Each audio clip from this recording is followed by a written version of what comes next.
말씀 봅시다. 에스겔 18장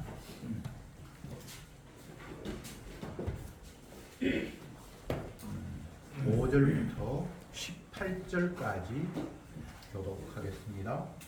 18장 5절에 사람이 만일 의로워서 법과 의를 따라 행하며 산 위에서 재물을 넣지 아니하며 이스라엘 백성의 우상에 눈을 들지 아니하며 이웃의 양해를 들지 않고하며 얼경중에 있는 여인을 가까이 하지 아니하며 사람을 학대하지 아니하며 빚진 자에게 전당물을 도로 주며 억탈하지 아니하며 줄인 자에게 식물을 주며 벗은 자에게 옷을 입히며 면을 여여 꾸이지 아니하며 이식을 받지 아니하며 스스로 손을 금하여 제약을 받지 아니하며 사람 사이에 진실이 환장하며 내 율례를 좇으며 내 규례를 지켜 진실히 행할진대 그는 의인이니 정령 살리라.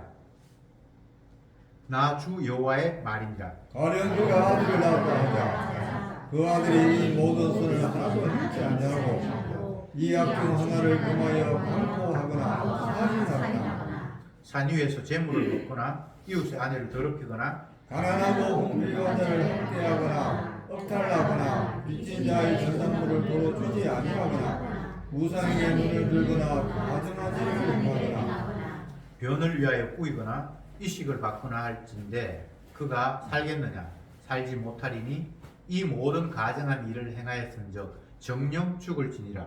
자기 피가 자기에게로 돌아가리라. 또 가령 그가 아들을 낳았다 하자 그 아들이 그 아비의 행한 모든 죄를 보고 두려워하여 그대로 행하지 아니하고 산 위에서 재물을 먹지도 아니하며 이스라엘 족속의 우상에게 눈을 들지도 아니하며 이웃의 아내를 더럽히지도 아니하며 사람을 학대하지도 아니하며 전당을 잡지도 아니하며 억제하지도 아니하고 줄인 자에게 식물을 주며 벗은 자에게 옷을 입히며 손을 금하여 가난한 자를 압제하지 아니하며 변이나 이식을 취하지 아니하며 내 규례를 지키며 내 율례를 행할진대 이 사람은 그 아비의 죄악으로 인하여 죽지 아니하고 정령 살겠고 그 아비는 신이 부합하여 그 동족을 억탈하고 인간의 끝을 행하였으므로 그는 그 죄악으로 영원히 죽으리라. 아멘. 아멘. 지난주에 1절부터 4절 말씀까지 살폈는데 오늘 이후 읽은 이 말씀은 그 1절부터 4절까지의 내용들을 더 공고하게 하는 그런 내용입니다. 아비가 신 포도를 먹었는데 아들의 이가 시다. 이것은 아버지 때문에 내가 이런 일을 당한다라는 이야기잖아요. 그거에 대해서 하나님께서 다시는 그따위 속담 사용하지 못하도록 내가 할 거야. 맹세해 라고 주님께서 말씀하셨단 말이죠. 구체적으로 이제 설명하는 것이 오늘 본문의 내용입니다. 만일 어떤 사람이 하나님의 법을 제대로 지킨다.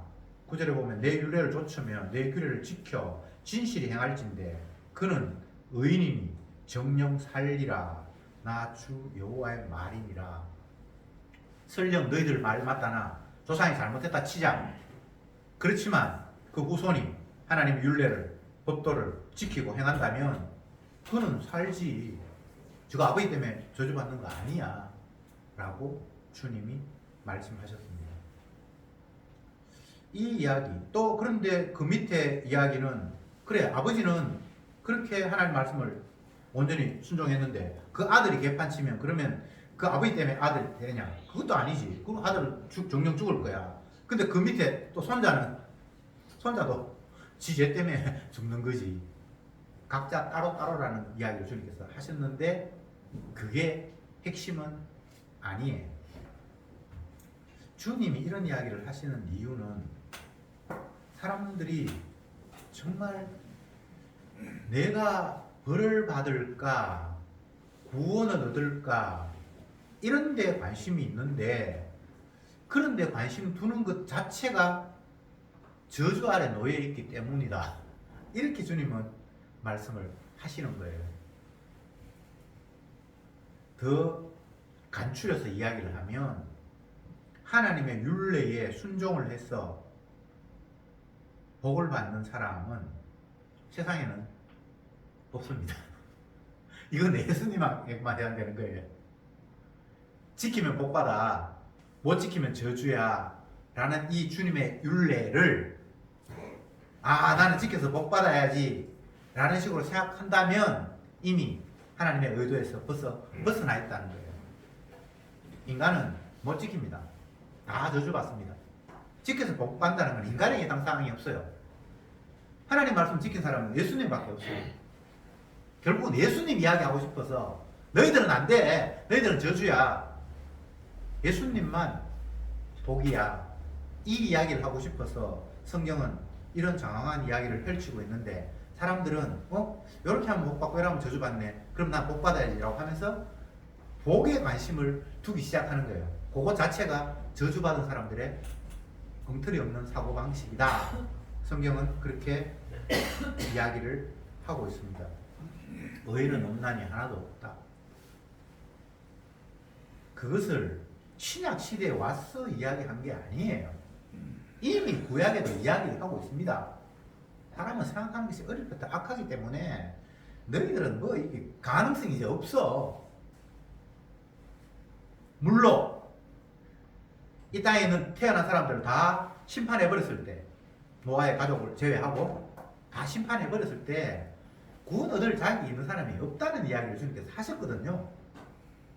그러면 노아는 그 가족을, 그건 장차 오실 예수님의 희생을 통해서 구원 얻을 자가 있다는 걸 보여주기 위해서, 정결한 짐승의 희생을 근거로 살 자가 있다는 걸 보여주기 위해서 그냥 샘플로 만들어 놓은 것이지만 원칙적으로는 다 죄인이잖아요. 의인은 없잖아요. 이미 구약에도 이야기를 했는데 신약에만 의인이 없나니 하나도 없다라는 이야기가 아니고 구약에도 의인이 없다라고 이야기했어요. 그래서 물로 심판하고 살아남은 사람 8명 있는데 노아가 의인이라고 생각했는데 노아가 방주에서 나오고 난 이후에 술 처먹고 벌거벗고 미친 짓을 하잖아요. 그러니까 노아가 의인이 아니었다는 이야기를 하고 있는 거예요. 그러면 다 멸망받는데 왜 노아가 건진 받았는가? 이런 물음이 반드시 나와야 되는데 그게 답이 있잖아요. 정결한 짐승의 희생을 통해서 건진 받을 사람이 있는데 노아는 그렇게 해서 건진 받았다라는 이야기를 성경이 하고 있는 거예요. 그러면서 하나님께서 하늘에서 무지개를 보여주시면서 이제는 너희들이 다 멸망받는 것이 합당한데 내가 정결한 짐승의 희생을 근거로 해서 심음과 거둠과 햇볕과 공기를 계속해서 내려줄게. 세상 마지막 심판하기 전까지. 이렇게 주님이 이야기를 하셨잖아요. 그러니까 이 땅에 있는 모든 인간들은 주님의 정결한 짐승의 희생, 그것을 근거로 지금 우리가 햇볕도 받고 공기도 받고 식물이 자라고 그렇게 주님의 희생의 근거로 지금 살아가고 있는 거예요. 이게 성경 이야기예요. 누가 지어낸 이야기가 아니고 천지 만물을 창조하신 분이 하신 이야기예요. 하나님의 말씀을 이 개똥으로 취급해요. 뭐 그런 이야기가 있나? 그건 뭐 나한테 크게 유익이 없다. 뭐 주면 주는 대로 받고 내가 못 받은 것마저도 챙길 수 있는 방법이 없을까? 이런 식으로 인간들은 나와요. 그래서 성경을 열심히 뒤집어 찾아요. 그래서 뭐 야베스의 기도 그런 걸 찾아가지고 네 지경이 넓을 것이며 네 자녀가 복받을 것이며 그런 걸 찾아가지고 나도 야베스를 기도해야지. 이런 식으로 인간은 하나님의 말씀에 관심이 있는 것이 아니라 내게 관심이 있어서 하나님의 말씀을 내가 어떻게 잘 활용하고 해석하고 이해하면 내가 원하는 뭔가를 따낼 수 있을까라는 식으로 하나님의 말씀을 보고 있는 거예요. 그러니까 아비가 포도를 먹으니까 내 이가 시다 이렇게 이야기하면서 자기 정당성을 나타내면서 조상 탓하면서 스스로 정신승리, 내 고생받는 거 고생하는 거 이게 내 책임 아니야 내 책임 아니야 하면서 스스로 지금 위로하고 있는 거예요. 인간은 스스로 남들도 자기를 위로해주면 좋지만 지가 자기 자신을 제일 많이 위로하거든요. 너 그만해도 선방했어, 잘했어, 남들보다 네가 낫잖아. 안 그런 것 같은데 인간이 다 그렇게 살아가요. 그런데 내가 낫다 모자란다 그게 주님의 관심사가 아니에요. 이 세상의 모든 일은 주님이 하시는 일을 보여주기 위해서 이 모양 저 모양을 주님이 활용하시는 거예요. 내게 관심 기울일 것이 아니라 나를 지으시고 이 모든 것도 운행하시는 그분이 지금 무엇이 관심인지를 눈을 돌려야 되는데 끝까지 나만 자꾸 쳐다보고 있는 거예요. 나를 바라보면서 한번 주님을 쳐다보면서 주님 내 좀 봐주세요. 이거 너무 힘들어요. 계속 이런 관점이에요. 오늘 본문에서 아버지가 잘못했어. 아들이 저주받는다고 웃기지만 각자 그 행위에 따라서 하나님께서 율법적으로 취급하실 거야. 조상 아무리 잘못해도 본인이 하나님 말씀에 순종한다면 그는 저주 안 받고 정령 살 거야. 또 이 말을 가지고 조상 탓할 게 아니라 내가 잘하면 되는구나, 잘해야지, 난 살아야지가 아니라 왜 너는 계속해서 니한테만 지금 관심이 있냐.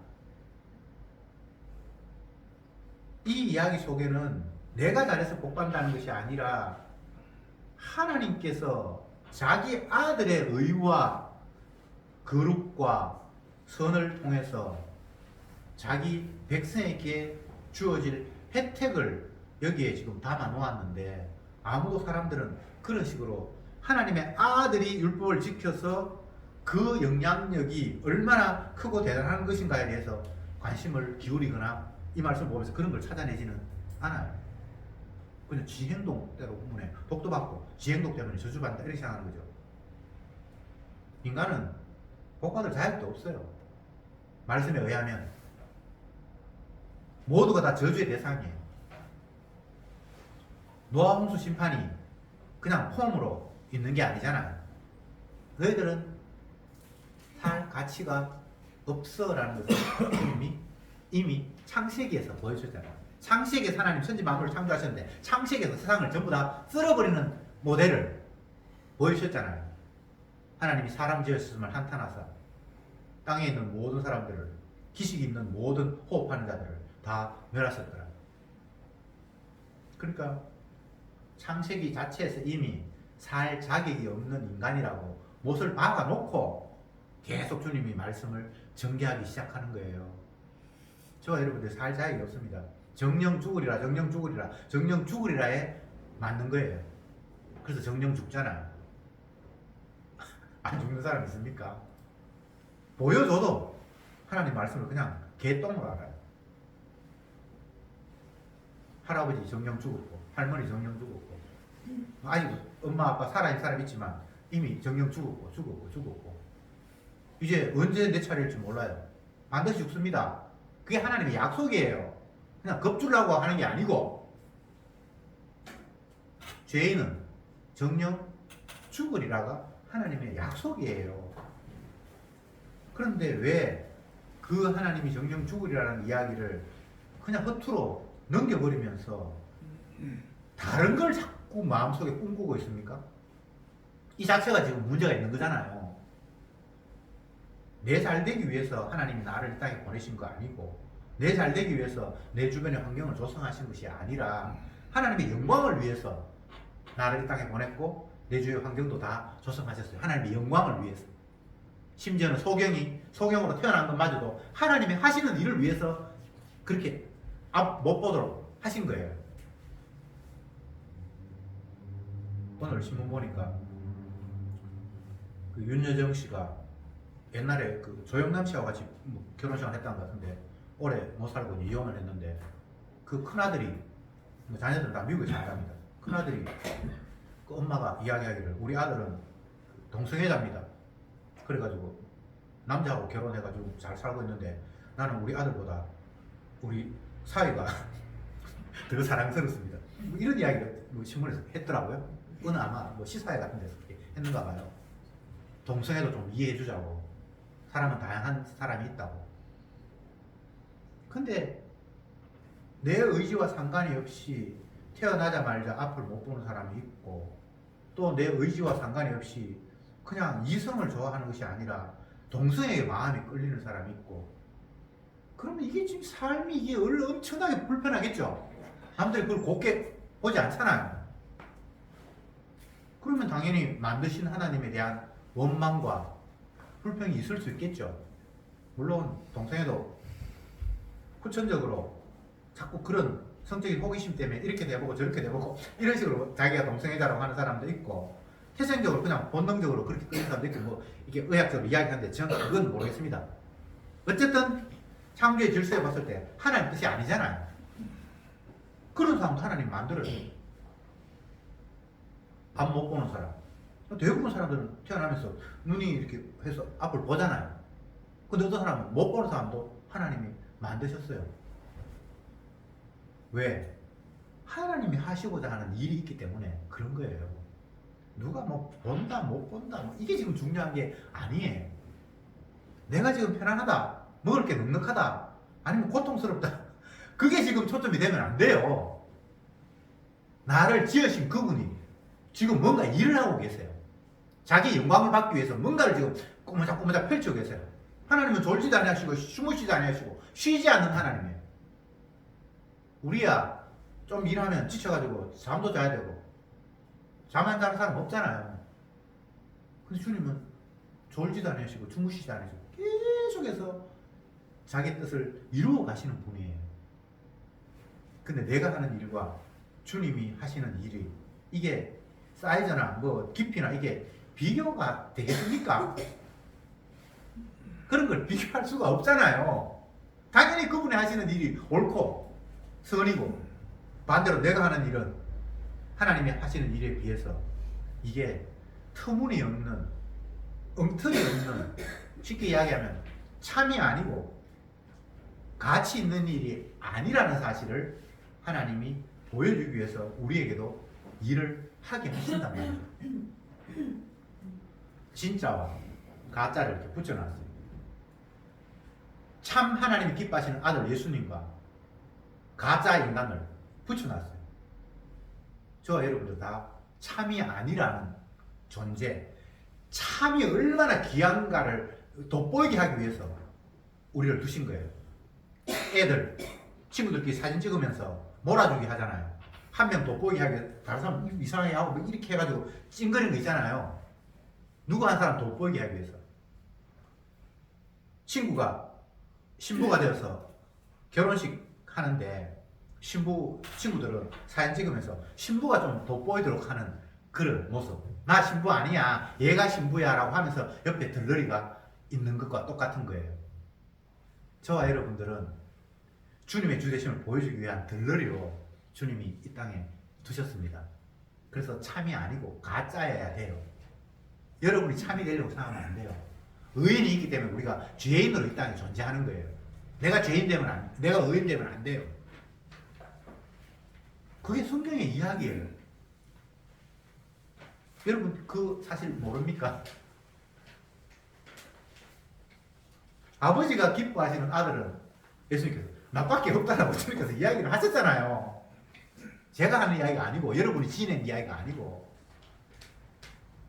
나로 말미암지 않고는 아버지를 갈 자가 없다. 나 외에는 아버지가 아는 자가 없다. 그리고 우리의 신앙도 엉터리고 내가 뭐 안다 하는 것도 다 엉터리인 거예요. 예수님 말고는 하나님 아버지를 알고 섬긴 사람이 없대요. 좀 인정합시다. 그거 인정하면 나 지옥 가야 되는데. 지옥 가는 건 당연하고,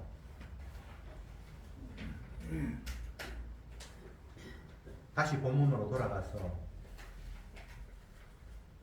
인간들은 자기가 어떻게 좋은 모양, 행복, 바라는 어떤 상황을 만들고 그쪽으로 가기 위해서 계속해서 모든 것들을 다 끌어와서 자기가 원하는 환경으로 옮겨가기를 원하는데, 지금 에스겔 이 당시에 이스라엘 백성들은 자기가 원하는 환경과는 정반대의 너무나 열악한 환경이 자기를 지배하고 있어요. 그러니까 화가 나서 하나님 말씀을 끌어와서 아버지가 잘못해가지고 우리가 이 고생하고 있네 라고 이런 식으로 하나님 앞에 화를 내고 있다는 말입니다. 그러니까 하나님께서 더 크게 화를 내면서 이 싸가지 없는 놈 새끼들, 뭐 네가 아버지가 잘못해서 네가 잘못했다고, 네가 죽을 죄인이야 이 더러운 놈들아 라고 지금 하나님께서 이야기를 하시면서 하시는 이야기가, 아버지가 아무 잘못해도 네가 하나님 말씀 온전히 순종한다면 너 저주 안 받고 복 받을 거야. 살 거야. 라고 이야기를 했는데 그럼 내가 잘하면 살겠구나가 아니라 정말 하나님의 말씀에 온전히 순종할 자는 하나님의 아들 예수님밖에 없고 그러면 너희들은 아버지도 잘못했고 니도 잘못했고 아버지가 잘못해서 저주받는 것처럼 니도 잘못해서 저주받을 수밖에 없고를 바탕에 깔아놓고 그런데 하나님의 말씀에 순종한 그 아들 때문에 복을 받을 자를 주님이 만들어 내실 거야 라는 이야기를 이 말씀 속에 담아 놓았어요. 이게 복음이에요. 기쁜 소식이에요. 그러니까 내 행동에 관심이 있을 이유는 없다. 내 행동 백날 해도 지옥 갈 일 말고는 하나님의 의에 이르지 못하는 내 욕망을 피워내는 일 말고는 없다. 기도, 전도, 신앙생활 뭘 해도 하나님의 영광에 이르지 못하는 것밖에는 안 돼. 해봐야 그 우상 숭배고 기도해봐야 그게 이방인들이 구하는 무엇을 마실까 먹을까 그거는 그냥 천지신명에 비는 거하고 똑같은 그런 수준이라고 성경이 그냥 얘기를 해버렸으니까 나는 그 수준 넘었었다. 못 넘었어요. 하나님 우리를 가짜로 두셨어요. 기도 제대로 하시는 분 예수님밖에 없어요. 내 아버지 뜻대로 구하는 자는 응답받는다. 아버지 뜻대로 구하시면 들으심이라. 아버지 뜻대로 구하는 사람이 누구? 예수님. 성경이 그런 구도잖아요. 그러면 우리는 열심히 구해봐야 아버지 뜻도 모르고 내 욕심대로 구해서 그냥 무당 앞에 비는 것밖에 안 되면 왜 우리 보고 기도하라고 하셨습니까? 내 기도가 엉터리라는 걸 알라고. 내 삶이 하나님의 영광에 이르지 못하는 죄악밖에 안 나온다는 걸 알라고 열심히 하라고 하신 거예요. 그러면서 계속해서 실패, 좌절, 이게 헛된 것이구나, 헛되고 헛된 것이구나를 알게 하기 위해서 지금 삶을 계속해서 지속하고 있는 거예요. 어제도 헛됐고 오늘도 헛됐고 10년 전에도 헛됐고 앞으로도 헛될 거예요. 왜? 헛되지 않은 분이 따로 계신다라는 것을 보여주기 위해서. 그래서 은혜가 임하면 내 행동에 관심을 가지면서 나에게 집중하는 것에서 떠나서 참되신 분을 보게 하시는 은혜가 있는 거예요. 이것을 갈라디아 3장에서는 십자가가 너희 눈에 밝히 보이거늘 누가 너희를 꾀드냐. 주님의 죽으심이 밝히 보여야 되는데 그거는 안 보고 자꾸 엉뚱한 것을 보고 있잖아. 너희들이 지금 십자가를 본다는 것은 주님의 희생을 통해서만 모든 것들이 다 제공이 되는 이 하나님의 약속, 이게 바탕인데, 이게 반석인데 그거를 놓치고 자꾸 엉뚱한 것을 네가 보고 있으니까 어떻게 돼? 그게 마귀가 너를 복음의 광채로부터 가린 상태에 놓여 있는 거야 라고 말하고 있는 겁니다. 성경을 문자적으로 보면 이렇게 하라는 이야기구나 라고 그렇게 읽혀질 수가 있어요. 오늘 본문에서도 아버지 잘못해가지고 아들 벌 받는 거 아니고 아버지 아무리 잘못해도 아들 잘하면 아들이 살 거야. 그러면 우리 아버지는 뭐 잘못은 접어두고 내 자리가 살아야지. 이런 식으로 해석할 수밖에 없잖아요. 근데 잘했어 복 받을 사람이 인간에게는 없어요. 잘할 수가 없어요. 잘하고 싶지. 근데 됩니까? 하나님의 말씀 한 구절 한 구절이 순종할 수 있는 내용이 있나요? 어떤 사람들은 말씀을 순종한다고 그러는데 순종을 못해요. 미워하면 살인이라고 그러는데 살인죄 안 범한 사람 있습니까? 마음속으로 언약을 품어도 그게 간음인데 그게 뭐 마음을 우리가 어떻게 할 수가 없는 거예요. 몸은 끝까지 안 갔다 할지라도 벌써 마음이 도둑질 하지 말라 그러는데 그냥 저거 갖고 싶다. 탐심 그 자체가 도둑이라고 그러는데 귀한 거 보고 좋은 거 보면 갖고 싶잖아요. 근데 주님이 그게 도적이래요. 근데 그 말씀을 지킨다고요? 아니, 율법을 주신 이유는 너희들은 죽어도 하나님 말씀을 못 지킨다는 걸 확인시키기 위해서 율법을 줬다고 했는데, 마귀는 율법을 가지고 지켜서 복 받아야지라는 쪽으로 우리의 마음을 자꾸 충동질해요. 그래서 지킨 것처럼 착각하게 만들고, 그래서 복이 내한테 와야 된다는 헛된 기대를 자꾸 심어줘요. 결국은 율법은 그리스도에게 인도하기 위해서, 십자가로 몰아세우기 위해서 율법이 있는 건데, 율법 그 자체를 가지고 지켰네 못 지켰네 복 받았네 안 받았네 그 십자가로 가는 게 아니고, 그냥 그 율법 앞에 머물러서 율법과 내하고 지금 뭔가 딜하고 왔다 갔다 지금 장사하고 있는 거예요. 그게 마귀 장난이지 뭡니까? 결국은 율법은 우리를 죄인으로 몰아서 죄인을 부르러 왔다라는 예수님 앞으로 밀게 하기 위해서 율법이 있는 건데, 그러니까 율법 앞에서 우리가 죄인이 돼야만 그리스도에게 가잖아요. 율법 앞에서 내가 의인이 되어버리면 그리스도로 갑니까 안 갑니까? 갈 필요가 없지. 내가 의인인데. 서기관 바리새인들이 저주받은 이유가 예수님께서 나는 죄인을 부르러 왔다라는 그 말에, 하나님의 아들이 뭐 죄인을 부른다는 이 말이 안 되지.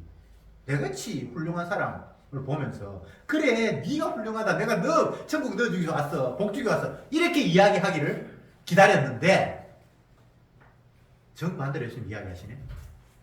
그러니까 저건 하나님의 아들 수 없어 라고 판정할 수밖에 없는 그런 결론이 떨어진 거예요.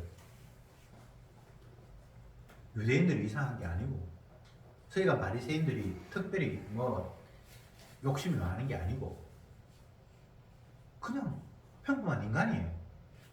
자기의 생각으로 내가 복을 받고 천국을 가고 영생을 얻어야 되겠다는 그 내 욕망 때문에 모든 상황을 그런 식으로 이해할 수밖에 없어요. 자기를 위하여, 자기를 위하여. 근데 주님은 너를 위하여가 세상에 펼쳐진 게 아니고 나를 위하여. 그래서 너희는 어떤지 마시든지 나의 영광을 위해서 사나 죽으나 내 때문에 일이 일어나는 거지, 너하고 연관이 있는 거는 아무것도 없어. 네 아들 그건 네 거 아니야. 네 재산 그것도 네 거 아니야. 네가 사는 나라 교회 그건 네 거 아니야. 너희는 종이야. 나만 주인이야. 주. 그런데 우리는 매사에 내가 주. 내가 주잖아요. 내한테 거스리는 건 내가 용납 못한다. 네가 뭔데? 네한테 거스리면 안 되는데.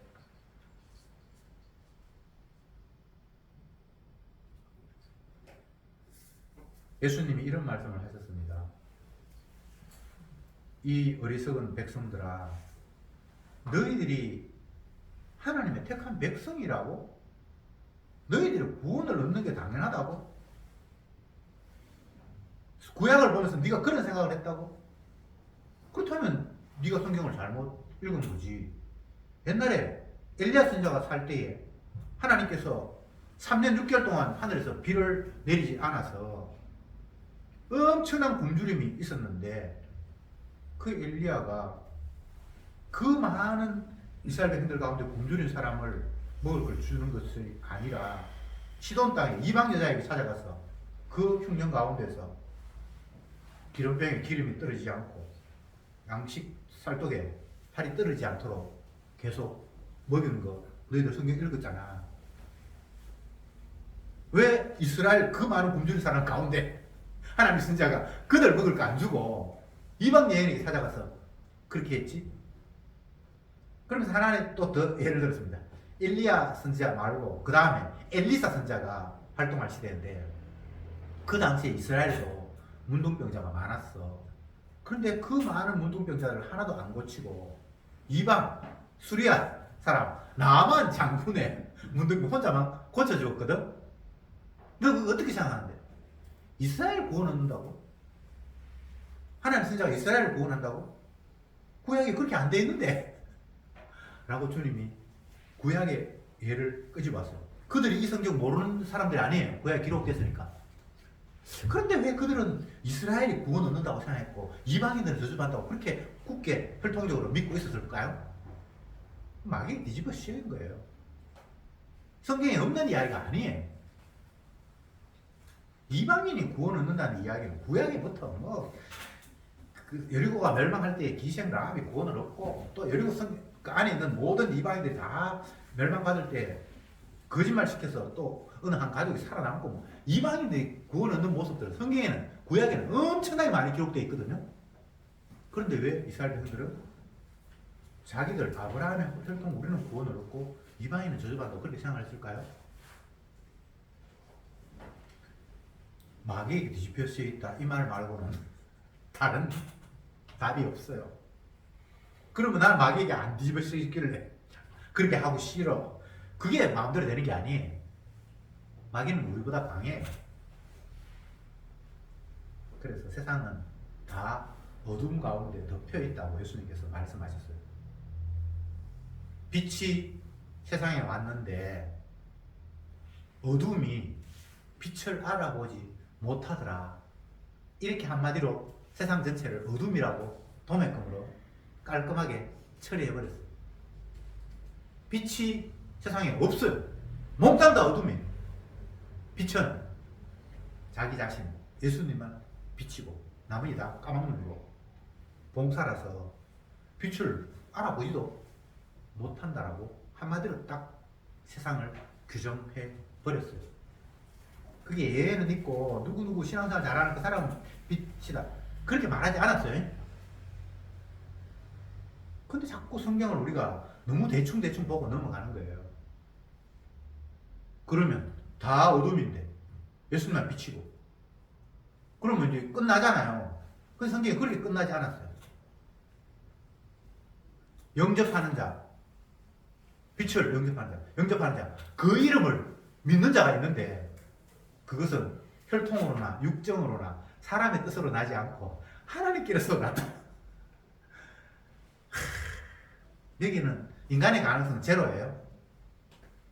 근데 하나님께서 난 자가 있고 그 사람은 빛을 알아보게 되고 영접하게 되는 기적적인 일이 벌어지는 것이 이 세상에 펼쳐지는 하나님의 일하심이에요.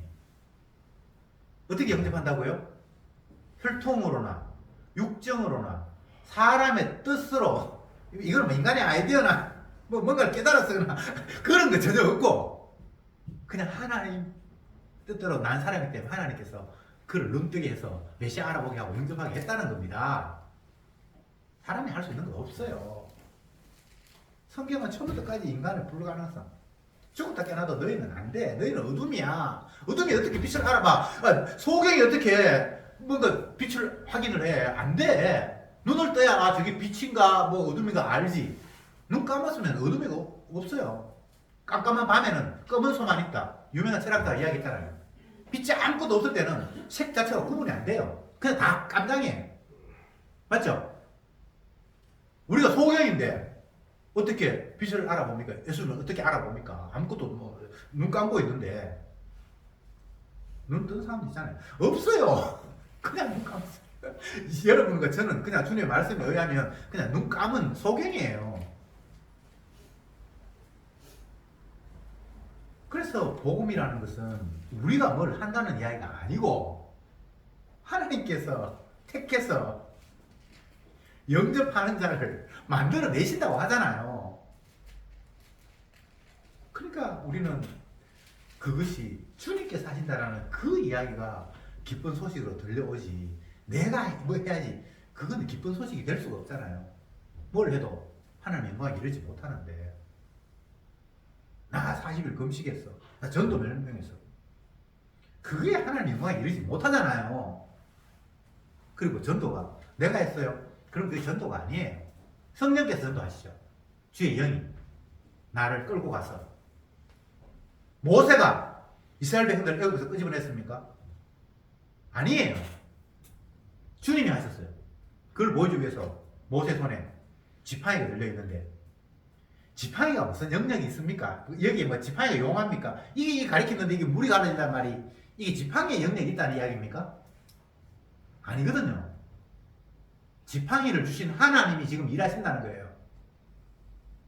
더 노골적으로 이야기하면 모세가 주님의 손에 붙들려 있는 지금 지팡이에요.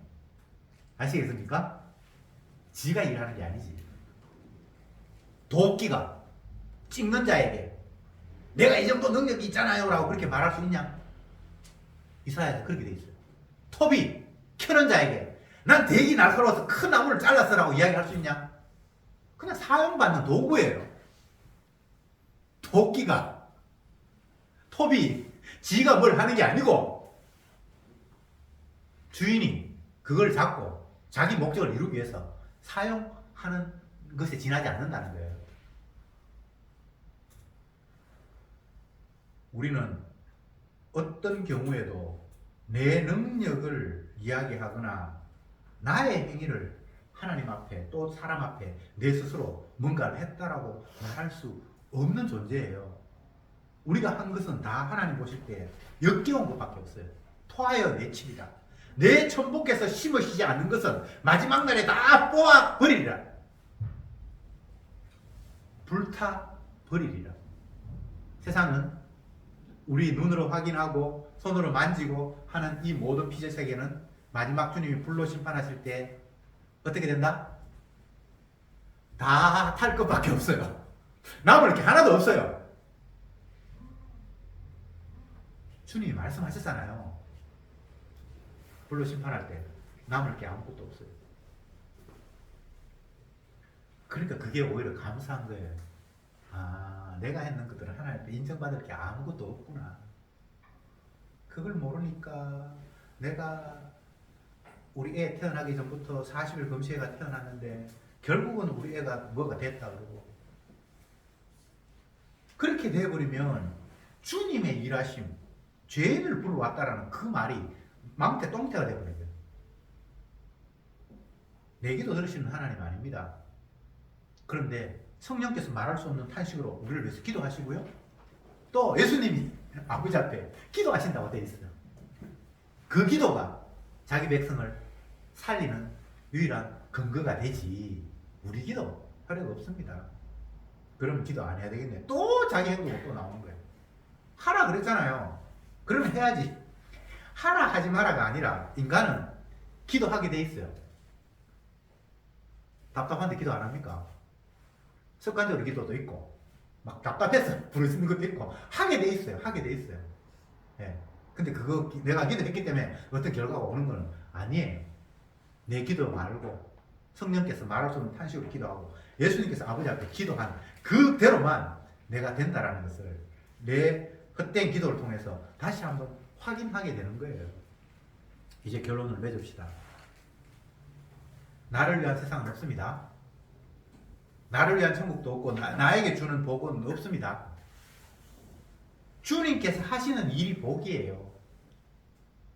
그것이 나를 죽이는 일이 된다 할지라도 또 아니면 죽음의 위기에서 살리는 일이 된다 할지라도 다니엘의 세 친구처럼 우리는 여호와 하나님 외에 인간이 만든 그런 상 앞에 머리 숙이고 절하지 않겠다. 뭐? 왕이 명령했는데 절 안 해? 그럼 너 불구덩이에 집어 던질 거야. 그럴 때 그 다니엘의 세 친구 하는 이야기가 네가 생각할 때 불에 던져지면 우리가 탈 걸로 생각하지. 하나님 지키시면 결코 타는 일이 없어. 그리고 설마 주님이 우리를 그냥 태워버린다 할지라도 나는 하나님 말씀에 벗어나서 너희들 앞에 굴복하지 않을 거야 라고 이야기했어요. 두 가지 다 있죠. 하나님 지킬 수도 있고 안 지킨다 할지라도 너희들 원하는 대로는 안 돼. 그래서 반드시 들어갔는데 안 탔다라는 것만 핵심이 있는 게 아니에요. 그 안에 3명이 들어갔는데 4명이 막 활동하고 있어요. 신의 아들 같은 한 사람이 있었다고 되어 있잖아요. 주님이 함께 계신다는 핵심이에요. 타도 상관없고 안 타도 상관없어요. 망해도 상관없고 안 망해도 상관없어요. 주님이 자기 뜻을 이루기 위해서 자기 백성과 함께 하심. 말씀대로 모든 것들을 이끌어 가심. 임마누엘 하심. 그러면 성도는 이미 끝난 거예요. 주님이 함께 하셔서 주님이 자기 영광을 위해서 나를 이렇게 저렇게 활용하시고 톱이 되었든 뭐 도끼가 되었든 주님의 손에 붙들려서 활용당하고 있다면 모세 손에 붙들려 그 지팡이처럼 주님이 나를 지팡이로 사용하고 계시다라면 뭘 더 바라겠습니까? 주님 효과적으로 한 방에 딱 찍게 하옵소서. 그런 거 필요 없어요. 한 방에 찍히든 뭐 아무리 찍어도 안 넘어가든 그게 중요한 것이 아니라 주님이 자기의 손을 나를 붙들고 활용하고 계신다. 그게 임마누엘이에요.